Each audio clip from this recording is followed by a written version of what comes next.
Hey there, I am Kat and I am your anti-scale business coach. Okay, so obviously I'm saying that a little bit tongue-in-cheek because I want to talk about some stuff. I want to talk about ethics, what I've been seeing out there in the coaching world, because I have been seeing so many cookie cutter business coaches out there that talk about how you need to automate outreach, build out a funnel, and scale your business. And I want to unpack all of that. There were a couple of you who asked specifically for me to talk about ethics. You opened up a can of worms. I don't know how long this conversation is going to go on for. Got a lot of things to say. I've got notes. I'm fired up about it. So let's get into it.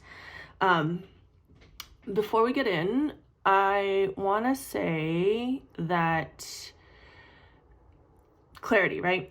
Let me be clear here that when I say that I'm anti-scale, it does not mean that I don't want you to succeed. Of course I want you to succeed. But that's kind of what this conversation is about, is I want you to start defining what success looks like for you, feels like for you as an individual. Because what I'm seeing out there, and you've probably been seeing it too, right, is this like concept of scaling into a membership seems to be this like new definition of success in the coaching world. And I think that we're kind of losing our humanity as an industry in the pursuit of automation, scale, and reach.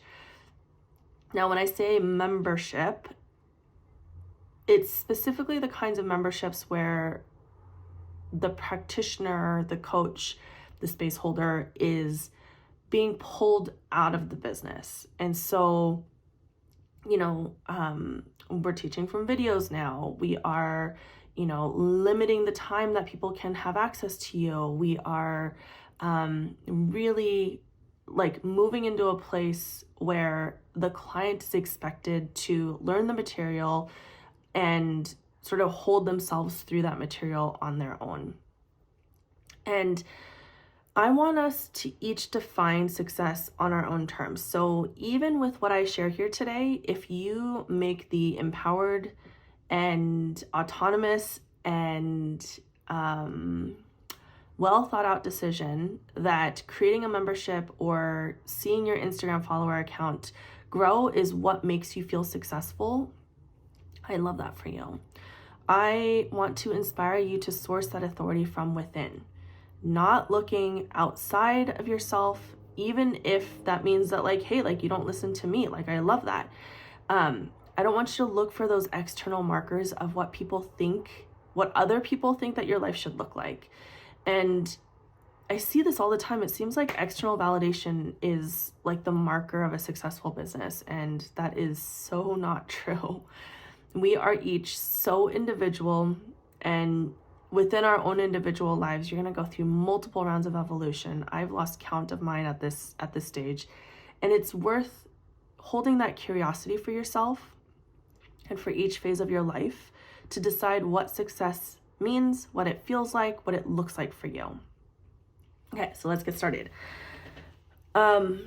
So I think about everything as a relational practice, and business is no different. Business is a relational practice. And so let's walk through this hypothetical fictional scenario, right? So imagine meeting somebody that you're like, ooh, that person's really attractive. You walk up to them, maybe you comment on their tattoo because you're genuinely interested in what that image means to them. So what you've done there is there's been an opening for connection and you initiated that.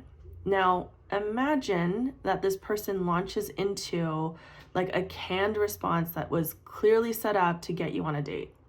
That feels kind of icky, right? Well, that's the real life version of this thing that I'm seeing. I did not realize that this was a thing, but I've been seeing this thing where people are saying, DM me healed or some other magical word, and you'll get access to my, 10-step somatic exercise program to heal trauma. What I didn't realize about this is that this is a automated robot on the other side. My friend Lindsay Lockett shared this in her stories the other day. So there's an automated system that's set up on the other side of that DM, and Instagram is training us as consumers to act like robots so that a robot on the other end is triggered to create a false sense of connection. really quickly, Lindsay has a highlight reel in her profile called Ethics that is just fantastic. It's like an entire, I don't know, podcast, like interactive podcast. And I really recommend that you go and check that out if this conversation feels aligned for you. I think that you're going to really love what she says as well. She and I have been talking about this for a while behind the scenes, and we're finally just like, bleh, community, you got to hear about this too. So yeah, don't get me wrong here. I don't mind automation. I value efficiency. I use AI for things like helping me create an outline for my podcast show notes, for example. But a boundary that I personally hold when it comes to the tools that I choose for my business systems is that connection cannot be automated. There are certain things like my writing, the content that I share on my podcast, the beautifully rich conversations that I have in my DMs, the workshops that I teach, the coaching, the follow-up, the collaborations, like all of that requires my personal energy. And that is the investment that I'm making in my community, in my business, is that I show up with presence, and it's my energy that gets infused into all of this. Because how else can I create connection with my community? So if you feel kind of weird about DMing somebody a magical word that's going to trigger a bot to release some sort of like exclusive content in their stories, or, you know, give you their like 10-step program, you know, you're not wrong. That's the part of you that feels confused, because this is a thing that's supposed to generate warmth and it feels really cold. It reduces your humanity to nothing more than a robotic call and answer, because that's what's on the other side of that DM. By the way, if you have engaged in any of these business and marketing tools, this is not the time to flagellate yourself. I have done them as well, because this is the water that we all swim in. You know, as Daniel and Gabor Mate say in their book, The Myth of Normal, we're all wet. This is the culture. This is this like particular moment in human history, and we are just taught to do all these things. So this is for those of us who have felt a bit off about those practices, even when we were doing them, and we're looking to understand, we're like digging in deep to understand why all that stuff happens and how we can do better. So let's talk about funnels. Funnels. The funnels have always felt really uncomfortable to me, and it took me a while for me to figure out why. So if you imagine a funnel, like a physical funnel that you would use in the kitchen, it's got these solid sides, you pour some water in, and the whole idea is that water cannot escape, right? Funnels are set up to reduce the chances of a potential client making the autonomous decision to not buy your product.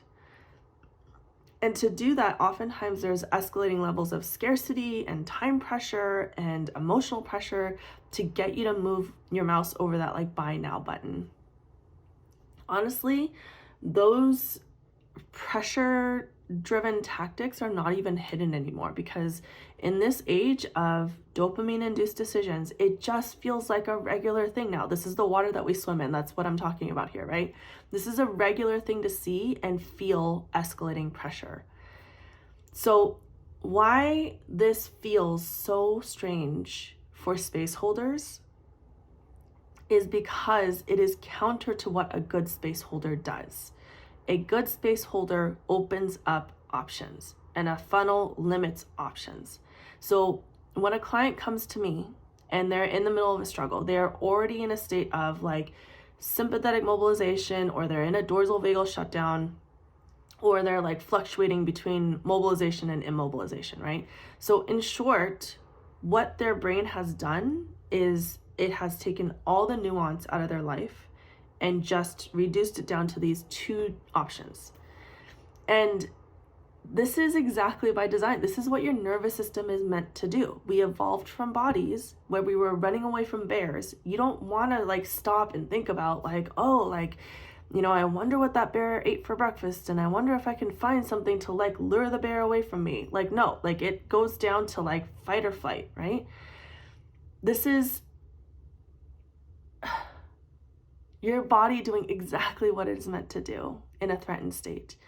And my role as a space holder is to come in and ask questions to help you feel safe within your own body, to bring awareness into what's going on, to ask you to examine some of these stories that are coming up for you.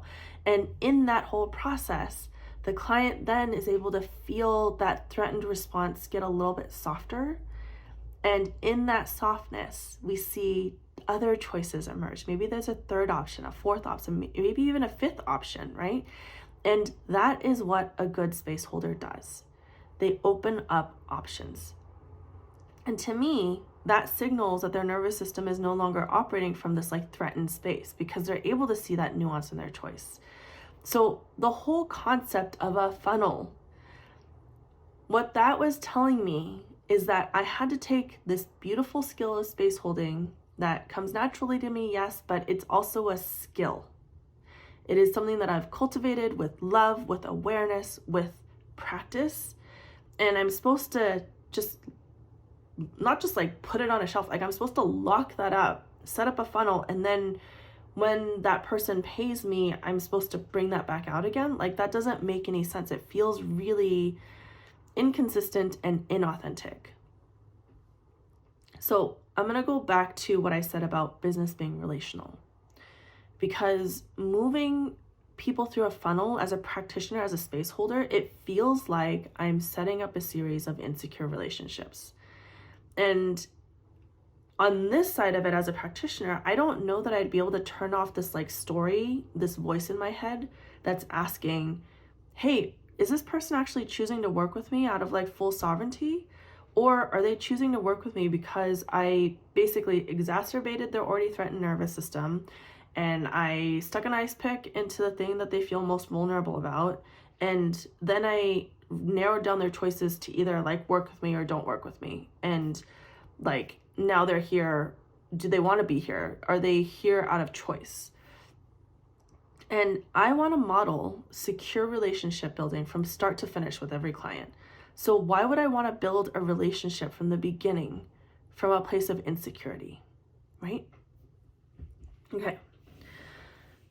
So that brings me to talk about reach and scale. I honestly, and I'm saying this like full honesty here, I don't care if a reel of mine never goes viral. And that's especially so if people just watch it once and then they move on. Like I very rarely look at my numbers, and it's because that's not where I feel the connection. That's just where I feel the reach, right? Reach is rarely the problem in these businesses. If you've been feeling this pressure to post more and get more views and be more seen in your marketing, reach is what you're focused on, but that's not actually the problem. The problem is lack of connection. I've known plenty of people who have had 10 or 100 times the number of followers as I do, and they don't feel the warmth of community or the security in their bank account that I feel. When we focus on reach rather than connection, the only person, I mean, it's funny that I called it a person. The only thing that wins in that is the machine of Meta and Instagram. That's who wins in that equation. I know that I will probably never have a viral reel because on average, most of the stories that I post here are running like 10 to 30 minutes long. Like I'm right around, we're 14 minutes in right now. And the algorithm really hates that. And honestly, like the feeling is totally mutual algorithm. Like I actually like being on Instagram, but I hate the algorithm. What I want for people is to find me. Yeah, reach is important. I agree. Find me and then stick around for a while. Get to know my work, see if it resonates, get to know who I am as a person, see if you can trust me. And if the answer to that is no, like that's totally okay, because authentic connection is not just something that I crave, but it's something that keeps my business safe. It's what I lean on when I have a slow month, or if I need to take a month to step away from marketing for a bit. I know that my community is not fickle. They don't just like randomly disappear just because I didn't post something for a week or two. And Even though I feel connected to my community on social media, I am inconsistent about posting sometimes. And I'm going to argue that the reason I'm inconsistent is actually because I'm so committed to connection, which is kind of counter to what every other business coach out there is saying about marketing. Because here's the thing, right? The only way to shorten the timeline to connection, not just in like social media relationship world, but like in any relationship, is through vulnerability and authenticity. And that comes from within. I cannot fake that. And vulnerability and authenticity is not readily accessible to me 100% of the time because I am human, right? Guess who wins again? When you are consistent like a robot on Instagram. Instagram and Meta wins. Not you, not your client, not your community. Instagram wins. The tool, not the human, wins. So this is why it is so important for me to be crystal clear on what values are and why you do what you do. If my purpose of being on social media is to connect, then I'm going to do it the same way that I show up in my real life relationships. I am going to be fully present when I'm there. I'm going to have boundaries. I am going to share when I need to take a break. I'm going to listen. I'm going to share stories. Essentially, I'm just going to be a human being on this platform because as a social creature who has had, I don't know, like a few generations of time to wire my nervous system and my neural circuitry to seek and cultivate connection, like I'm way better at that than a computer, than robots, than AI. So I'm going to lean on that as a gift and as a skill. Now, something that we all have in common as space holders and as spiritual entrepreneurs is that our product is connection. And you cannot connect by manipulating the algorithm and holding your clients at arm's length for the sake of scaling. And in all honesty, this is right where my business is right now. I had already started turning BAM into a membership with self-taught video curriculum instead of teaching live. And any other business coach would tell me that this is the thing to do. Now that I've got the curriculum, all I have to do is market the thing, just automate and scale. And you know, the thing that I hear all the time is like, value your time enough to put space between you and your clients. But all of those things would reduce the intimacy and connection that I feel with my community. And it's already happening. I was talking about this with Mia, who is a BAM alumni. She's a Procreate coach. And I'm going to just like read off the words that she shared. She says, only a few people find the energy and the courage to engage regularly with membership content, since one important ingredient is missing: connection and energy sensitivity. And you know what? She's so right. It's so true. I've bought into memberships and then quickly left because I just don't use them. I used to make this something that was wrong about me, but looking back now, what is becoming super clear to me is that my intuitive spidey senses were picking up on the fact that it takes more effort to cultivate connection in those places, and the effort needs to come from the client, not from the practitioner. So it's been years since I bought a membership because I'm just not into superficiality. Like, I want depth, I want deep roots, I want like let's get into the like shadowy, sticky stuff, right? So I asked myself at this crossroads that I'm at right now, like, why would I create something that I wouldn't buy myself, right? Like I've always said, I created BAM because it's the thing that I really wanted at the very beginning of my entrepreneurial journey. I don't know that I would have bought into a membership the way that BAM was like starting to evolve into. One thing that I think universities are doing right, in my opinion, is that universities will invest billions of dollars to keep a robust faculty team alive, right? I actually don't know what the number is, but like think about all the universities that we have and then think about how many professors there are. Like there's a lot, right? So it's so important because universities understand that teaching is not just like an information dump. a lot of these professors are teaching the same curriculum over and over again, year after year. When I was in my undergrad, I was on a wait list to take a dinosaur class for like 3 years. I finally got to take it my senior year.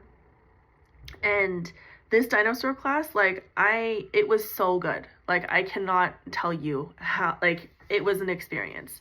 And, you know, this professor taught this course every single year, and it like has a wait list every single year. And I think that the thing that she was doing right is that she was keeping that material alive for herself. She was very gifted at teaching, but she also, like, now that I'm looking back on it, because I've taken so many courses now, like, she really honed that craft of teaching. And, you know, she would add things to the curriculum, she would prune things, she would update it all the time. And again, like, this is material that's alive. And I'm talking about like dinosaurs are literally not alive, like, but this is material that like is like so alive for this professor. And that's the energy that I want to bring into teaching. That's the energy that I want to inspire you to bring into your own craft, right? And again, it's because universities understand that teaching is not just an information dump, it's an experience. It's a relational experience between student and mentor. And I'm going to quote Mia again here. She says that the reason why teaching live works so well together is because we all started together, we suffered together, we got to know each other on a more personal level at the very same time in history while experiencing a similar wave of energy. Ugh, I love Mia. So something that I want to say about nuance here. Like, we just talked about nervous systems and nuance and all that stuff, right? So I'm sharing my own reasons of why I've made the decisions that I've made in my own business. And my hope is that by showing you my own internal process, my observations, this like grappling and making that transparent, it'll invite you to examine your own process, your own observations, your own grapples. I really don't think that we can outsource and automate connection to a robot, or even to like an extent, like some of this stuff can't even be automated to like another human, right? And